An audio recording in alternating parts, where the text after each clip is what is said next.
दोस्तों, उत्तर प्रदेश की भौगोलिक अवस्थिति के बारे में आज हम क्लास 2 में काफ़ी ज़्यादा महत्वपूर्ण प्रश्नों को पढ़ेंगे, जो आपके उत्तर प्रदेश के सभी एग्जाम्स के लिए काफ़ी ज़्यादा महत्वपूर्ण हैं। और मैं आपको बता दूं, मैंने आपके लिए सभी क्वेश्चन सेलेक्टेड और इम्पोर्टेंट लिए हैं और साथ ही इस टॉपिक से पिछली परीक्षाओं में पूछे हुए प्रश्नों को भी लिया है। इससे पहले हम इस टॉपिक की क्लास 1 में 45 प्लस महत्वपूर्ण प्रश्नों को पढ़ चुके हैं, जो सभी के सभी काफ़ी ज़्यादा महत्वपूर्ण हैं और सभी के सभी क्वेश्चंस में से कई बार काफ़ी ज़्यादा क्वेश्चन पूछे भी गए हैं। इससे ऐसे क्वेश्चन पूछे जाते हैं कि उत्तर प्रदेश का सबसे पूर्वी जिला कौन सा है, या उत्तर प्रदेश का सबसे दक्षिणी जिला कौन सा है, या किस जिले की सीमा सबसे ज़्यादा जिले की सीमा को स्पर्श करती है। और दोस्तों, मैं आपको बता दूं, जिस टॉपिक को मैं आपको पढ़ा रहा हूं उस टॉपिक से अगर एग्जाम में क्वेश्चन पूछे जाए तो आपको एक भी क्वेश्चन मेरे द्वारा पढ़ाए हुए टॉपिक्स के क्वेश्चन से बाहर नहीं मिलेगा। तो चलिए शुरू करते हैं। फर्स्ट क्वेश्चन है हमारा, उत्तर प्रदेश का उत्तर पश्चिमी बिंदु जिला कौन सा है? तो ये है ऑप्शन ए, सहारनपुर। सहारनपुर उत्तर प्रदेश का उत्तर पश्चिमी बिंदु जिला है, यह आपको याद रखना है। अगला क्वेश्चन, उत्तर प्रदेश के उत्तर में कौन सी पर्वत श्रेणियां हैं? तो इस क्वेश्चन का राइट आंसर है ऑप्शन ए, शिवालिक श्रेणियां। नेक्स्ट है, हिमाचल प्रदेश से सटा एकमात्र उत्तर प्रदेश का जिला है। तो दोस्तों, हिमाचल प्रदेश से उत्तर प्रदेश का एक ही जिला सटा है और वो है ऑप्शन ए, सहारनपुर।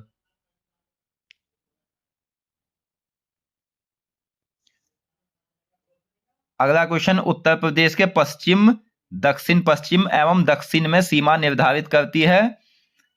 तो इस क्वेश्चन का आंसर है यमुना नदी और विंध्य श्रेणियां। नेक्स्ट, उत्तर प्रदेश के पूर्व में सीमा निर्धारित करती है गंडक नदी। गंडक नदी उत्तर प्रदेश के पूर्व में सीमा निर्धारित करती है।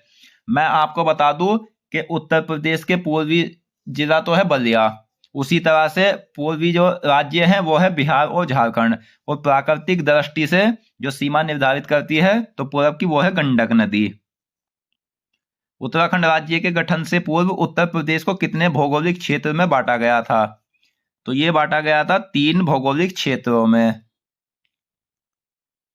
वे क्षेत्र कौन कौन से हैं वे जान लेते हैं। तो पहला है उत्तर का पर्वतीय क्षेत्र, नेक्स्ट है मध्य का मैदान, और तीसरा है दक्षिण का पठार क्षेत्र। इसमें उत्तर का पर्वतीय क्षेत्र उत्तराखंड में चला गया था। इस पर्वतीय क्षेत्र से सटे भावर तराई क्षेत्र को ही एक भाग मानते हुए संपूर्ण प्रदेश को 3 भौतिक विभागों में बांटकर अध्ययन किया जाता है, यह भी आपको याद रखना है। तो फ्रेंड्स, वे भौतिक भौगोलिक क्षेत्र कौन कौन से हैं, जिनमें पहला है उत्तर का भांभर और तराई क्षेत्र, दूसरा है मध्य का मैदानी भाग, और तीसरा है दक्षिण का पहाड़ी पठारी क्षेत्र।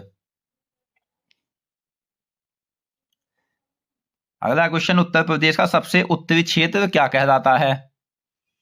तो उत्तर प्रदेश का उत्तरी क्षेत्र कहलाता है भांभर क्षेत्र। भांभर क्षेत्र विस्तृत है, तो यह है सहारनपुर से कुशीनगर तक फैला हुआ क्षेत्र है। सहारनपुर के आसपास क्षेत्र में भांभर क्षेत्र की चौड़ाई लगभग 34 किलोमीटर है। जैसे जैसे पूर्व की ओर बढ़ते हैं तो चौड़ाई कम होती जाती है, यह भी आपको याद रखना है। और फ्रेंड्स, भांभर क्षेत्र की जो भूमि है वो उबड़ खाबड़ होती है। अगला क्वेश्चन, निम्नलिखित में से किस क्षेत्र की भूमि उबड़ खाबड़ होती है? आपको इस तरह से एग्जाम में क्वेश्चन पूछे हुए मिलेंगे, और मैंने सभी क्वेश्चन ऐसे ही रखे हैं जिस तरह से एग्जाम में क्वेश्चन पूछे जाते हैं। तो आंसर है ऑप्शन बी, भांभर क्षेत्र की। नेक्स्ट है तराई, जिसे तरी वाला क्षेत्र भी कहा जाता है, कि पट्टी कहाँ पाई जाती है? तो ये पाई जाती है भांभर क्षेत्र के ठीक दक्षिण में। अगला क्वेश्चन, तराई क्षेत्र की पट्टी की चौड़ाई कहाँ तक है? तो फ्रेंड्स, तराई क्षेत्र की जो चौड़ाई है वो पूर्वी उत्तर प्रदेश में है, कुशीनगर महाराजगंज में 80 से 90 किलोमीटर तक। तराई क्षेत्र की चौड़ाई में कमी आती है तो यह आती है पश्चिम में सहारनपुर तक। नेक्स्ट है, तराई क्षेत्र का लंबाई में विस्तार कहाँ तक है? तो इस क्वेश्चन का आंसर है उत्तर पश्चिम में सहारनपुर से लेकर पूर्व में कुशीनगर तक। अगला क्वेश्चन, तराई क्षेत्र कैसा क्षेत्र है? तो तराई क्षेत्र समतल और नम क्षेत्र है, यह भी आपको याद रखना है। तराई क्षेत्र का निर्माण हुआ है तो महीन अवसादों से तराई क्षेत्र का निर्माण हुआ है। नेक्स्ट है, किस क्षेत्र में सबसे अधिक वर्षा होती है? कई बार एग्जाम में पूछा हुआ है। तो तराई क्षेत्र में सर्वाधिक वर्षा होती है। दलदली मैदान किस क्षेत्र में पाए जाते हैं? तो फ्रेंड्स, दलदली मैदान तराई क्षेत्र में पाए जाते हैं अधिक वर्षा के कारण। किस क्षेत्र की जलवायु स्वास्थ्य के लिए कम ठीक होती है? तो तराई क्षेत्र की जलवायु स्वास्थ्य के लिए कम ठीक होती है। नेक्स्ट, साल, हल्दू, सेमल, साखू आदि के वृक्ष तथा लंबी घासें पाई जाती है। तो ये पाई जाती है तराई क्षेत्र में। अगला क्वेश्चन, वर्षा की अधिकता और भूमि उर्वर होने के कारण अधिक पानी चाहने वाले गन्ने और धान की खेती की जाती है।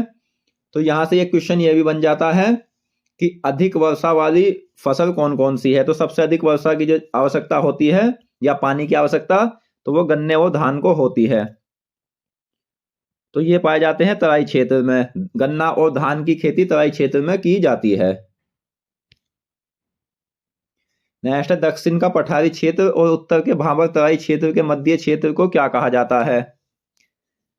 तो ये कहा जाता है मैदानी क्षेत्र या गंगा यमुना का मैदानी दोआब। मैदानी क्षेत्र, मध्य मैदानी क्षेत्र को कितने भागों में बांटा गया है? तो फ्रेंड्स, मध्य मैदानी क्षेत्र बांटे गए हैं 3 भागों में, ऊपरी मैदान, मध्य मैदान और पूर्वी मैदान। मध्य का मैदानी क्षेत्र की सीमा निर्धारित करने वाली नदी कौन सी है?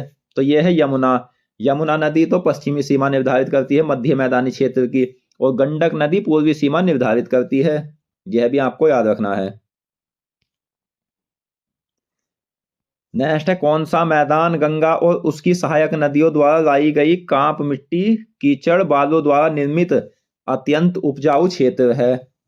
तो यह है मध्य का मैदानी क्षेत्र, जो गंगा और उसकी सहायक नदियों द्वारा लाई गई मिट्टियों द्वारा निर्मित है।